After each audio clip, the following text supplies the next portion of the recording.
When you see me later at the hospital, I will be in a much better mood, I promise. So... Excuse me? Whoa. What? You're in a bad mood. You say it's not because of me, but you can't get away from me fast enough. You're gonna be in a better mood when you see me later. So the obvious question is, if not me, who's gonna make you feel better? He's not. He? I actually did think about going to see him, but there would be no point because there's absolutely nothing I can do for him, so it would just be awkward. Actually, it would be more than awkward if Carly's there because under these circumstances of trying to keep a truth from her. The other guy is Jax? Jax? Well, you said Jax is Carly's husband, or... Okay, obviously I'm not hearing you correctly. No, I'm sorry. I was talking about Jason. Last night, he was arrested for Lorenzo Alcazar's murder, which I'm sure he did commit. It just makes me sad because whether or not he's convicted or he goes back to eliminating people under Sonny's orders, it's just a waste of all he could have been, and it's partly my fault. Look, never talk about Jason. We're not close anymore. Well, correction, you avoid talking about Jason. You talk about Stone so much sometimes it makes me jealous. Well, you know, there's a lot of people that I'm not that close to anymore. When Jax and Brenda were married, I used to spend a lot of time with them. You're doing it again. What? Avoiding talking about Jason. I mean, he's like this mystery in the middle of your life, and I don't want to push this on you if it's uncomfortable, but I mean, I know why you guys broke up, because of Carly and her son, Michael. It was so painful for you that you took off to Europe for 6 years. But Jason's the reason why you came back. Jason's the reason why you and I met. You couldn't stand me at first sight, but you begged me to do his operation. I mean, that's how much you wanted to save Jason's life. And you want to know why? Well, you have a lot of defenses. You assume that love won't last. I'm working on that. I think I'm becoming positively optimistic. I understand that, but I mean, at first I thought it was about Stone. Or because you have HIV, or even your parents coming back from the dead. Oh, well, great. I'm happy to know you think I'm an emotional basket case. Robin, you're a strong, resilient, amazing person, but very protective of her heart. I mean, you still don't trust me even now. And I'm starting to assume maybe that's because of Jason. Maybe it is.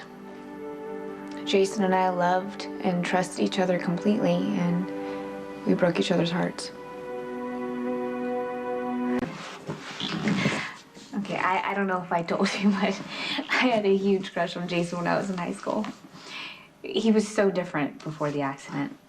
Straight A student, captain of the soccer team, very charming. I mean, I know it sounds trite, but he really was the golden boy. Oh, well, I know the side effects of cerebral edema, but it's hard to picture the guy you're describing. When Stone was diagnosed with AIDS, Jason was there, I mean, outside of Sonny and Brenda, to offer support and friendship. And then Stone died, and not even a month later, AJ drove Jason into a tree. He was comatose for 2 weeks, and I would just sit by his bed, and I thought that he was gonna die too, because, you know, nothing good ever lasts. Clearly, I was at a low point in my life. Can't say I blame you. One afternoon, I went to his hospital room just to visit, and I was just sitting there not expecting anything, and Jason woke up. He looked at me with those beautiful blue eyes, and for the first time in a long time, I felt hope.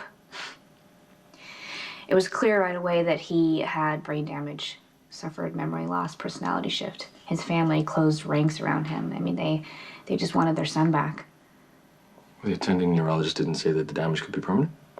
You know how it is. Families do not want to hear the bad news. Alan and Monica are doctors. And doctors make the worst patients, the worst families of patients. Jason was completely alienated. He ran away from the Quartermains and actually lived in an abandoned boxcar for a little while in the woods. And then one night I met him again on a bridge.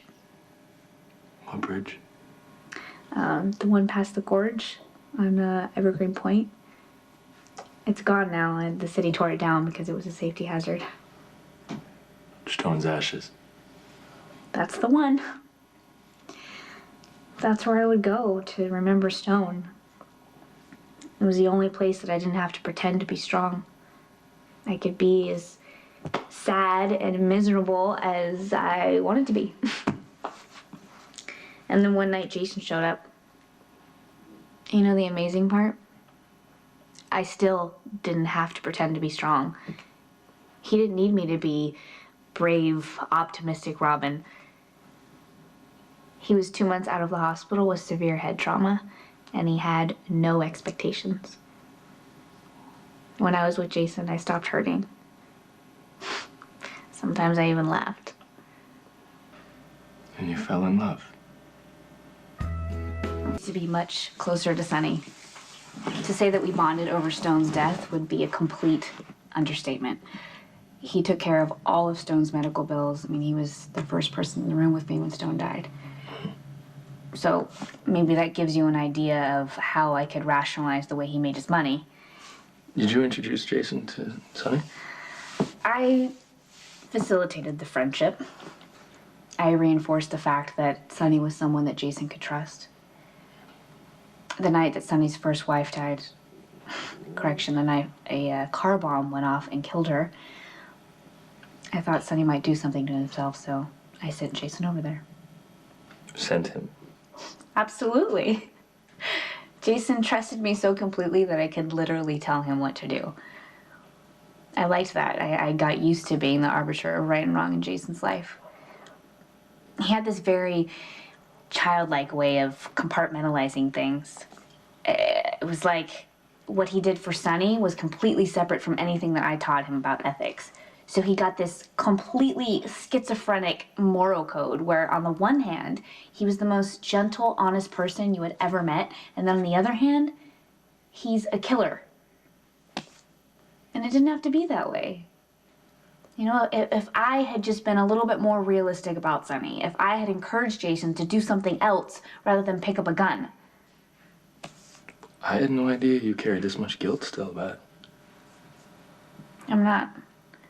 The Jason in the PCPD lockup is very different from the boy I fell in love with. And if you ask him, he will tell you that he made all of his own decisions right down the line. I just feel like I could have made a difference somewhere, and I didn't. Sorry you asked? Well, that explains a lot. What? About why I'm so bossy? No, about how you became who you are. And how lucky I am that you're with me. Unless, of course, you're still carrying a torch for Jason. Please. That wasn't exactly a no. Listen to me. The only man I'm carrying a torch for is you. So how